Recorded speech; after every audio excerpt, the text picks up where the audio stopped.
Marcel LeBrun wants to work with municipalities to eliminate chronic homelessness in New Brunswick, beginning with Fredericton. LeBrun is the founder of the 12 Neighbours community of 100 tiny homes, permanent shelter for people who had been homeless. He expanded the social enterprise with Neighbourly Printing and Neighbourly Coffee, and now he wants to go further, building, installing, and operating supervised, portable courtyards of private units to give homeless people who aren't ready for a permanent home shelter, safety, support, and dignity. He's calling it Neighbourly Homes. There are individuals increasingly with complexities that make it very difficult to be stably housed, whether it's substance use or mental health or those kinds of things. So I felt like we need a solution to go way faster, much lower cost, and step people through stages of, get out of crisis first. It's just impossible to work on anything, whether it's recovery or anything, if you're surviving outside. So we said, let's just offer a turnkey service. If you have land and operating budget, we'll build the homes, install the homes, operate the community, and we can stand it up. So that's what we're doing with Neighbourly Homes.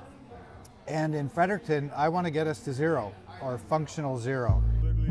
LeBrun and his partners are spending $1.5 million to build the first 200 units in Fredericton. They aim to have 100 of them up and running by fall in 4 separate locations. After that, they'll build, install, and operate them in other municipalities. Who will pick up that bill? Whoever wants to. Like the number of communities that we get that come here and go, whether it's, we need something in London, Ontario, or Halifax, or Woodstock, or St. Stephen, and all these communities are wrestling with what can we do, who would operate, who would build, all that. We're just saying we have a solution. You guys figure out how to get the money. We'll provide the solution.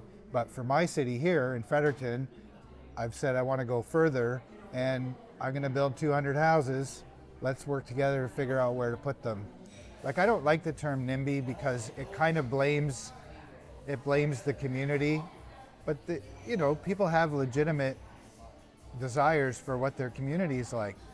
And so if you come in and do a development, first of all, I think it's our responsibility to make sure it's safe and clean and respectful of the area. And that's where other projects have failed, where they set up, let's say, temporary housing, but it hasn't been adequately managed. So I think it's our job to build those relationships and to have dialogue with the community and to look at ways to add value, like we're doing here. Before launching 12 Neighbours, LeBrun was probably best known in New Brunswick as one of the founders of Radian 6, which was sold to an American company in a deal worth over $350 million. LeBrun could be doing anything with his time and money now, so why all this?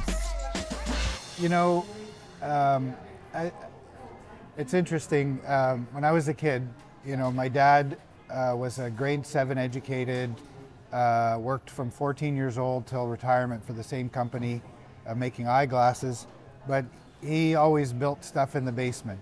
And I became an engineer because I liked building things.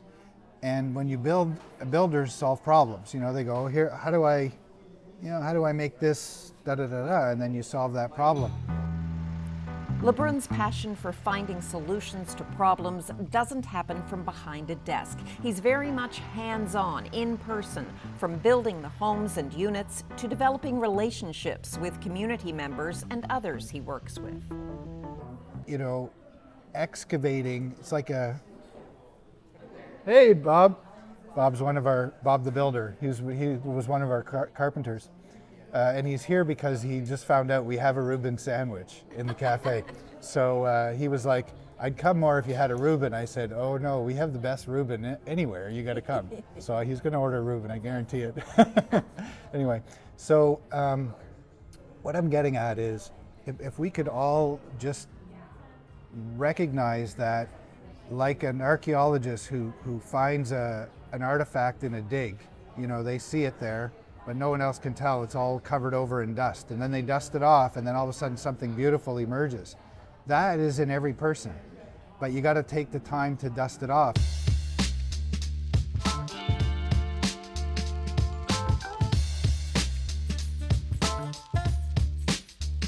Some people make fun of me saying I want to get to functional zero in Fredericton. And I thought long and hard, should I even use that word? Because it seems like, let's solve world hunger, right? It could sound a little bit arrogant. I may not be able to pull it off, but I want to set out to do it, and I want people to join me. So I want to say, let's not aim less than that. Let's aim for functional zero. And there might be some that say, oh, so you're going to solve homelessness, are you? Yeah, good luck to you. Well, I'm not going to single-handedly do it. I'm setting the vision, I'm rowing in that direction, and I'm inviting people along. I can't do it myself. One of my mentors says, some people win the parent lottery, some people win the zip code lottery, and some people don't win any lottery at all. Well, I won a lot of those lotteries, the education lottery, and I benefited from it. So now I get to, give back. But I love what I do. I feel like I'm doing the best work of my life.